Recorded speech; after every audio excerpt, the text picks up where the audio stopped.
കയ്പ് നിങ്ങളുടെ ജീവിതത്തിലേക്ക് നിങ്ങളറിയാതെ തന്നെ കടന്നു വരും. പരിഹരിക്കപ്പെടാത്ത കോപമോ നീരസമോ കയ്പിലേക്ക് നയിക്കുന്നു.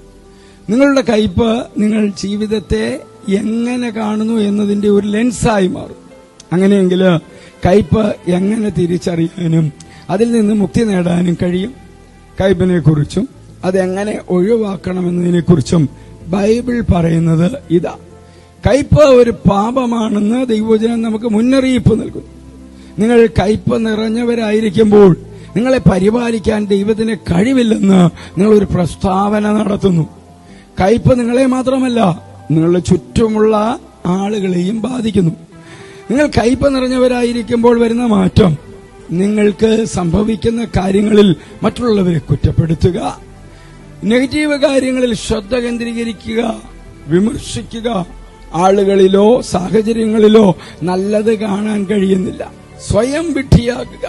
കയ്പ് എന്നാൽ കോപം അതിന്റെ ഉന്നതിയിലേക്ക് വരുന്നതാണ്. നിങ്ങളുടെ പരിഹരിക്കപ്പെടാത്ത കയ്പ് നിങ്ങളുടെ ഹൃദയത്തിലും മനസ്സിലും ഒരു വിഷം പോലെയാണ്. ദൈവത്തെ ആരാധിക്കുന്നതിൽ നിന്നും മറ്റുള്ളവരെ സ്നേഹിക്കുന്നതിൽ നിന്നും ഈ പാപം നിങ്ങളെ തടയുന്നു. കയ്പ് ജീവിതത്തെ തടവിലാക്കുന്നു, സ്നേഹം അതിനെ മോചിപ്പിക്കുന്നു. എഫെസ്യർക്ക് എഴുതിയ ലേഖനം 4:31 എല്ലാ കയ്പും കോപവും ക്രോധവും കുറ്റാരവും ദൂഷണവും സകല ദുർഗുണവുമായി നിങ്ങളെ വിട്ട് ഒഴിഞ്ഞു പോകട്ടെ. നമ്മുടെ ജീവിതത്തിൽ ദൈവത്തിന്റെ പരമാധികാര ഭരണത്തിൽ നാം വിശ്വസിക്കാത്തപ്പോൾ നമ്മുടെ ഹൃദയങ്ങളിൽ കയ്പുണ്ടാകുന്നു. നമ്മൾ നമ്മുടെ കയ്പ് ദൈവസന്നിധിയിൽ പകരുമ്പോൾ ദൈവം തന്റെ സമാധാനം നമ്മിൽ പകരുന്നു. ഇനി താമസിക്കരുത്, ഈ കൈമാറ്റം ആസ്വദിക്കും. ക്രിസ്തു യേശുവിലൂടെ നിത്യതയ്ക്ക് ഉതകുന്ന ഒരു നല്ല ദിവസം ആശംസിക്കുന്നു.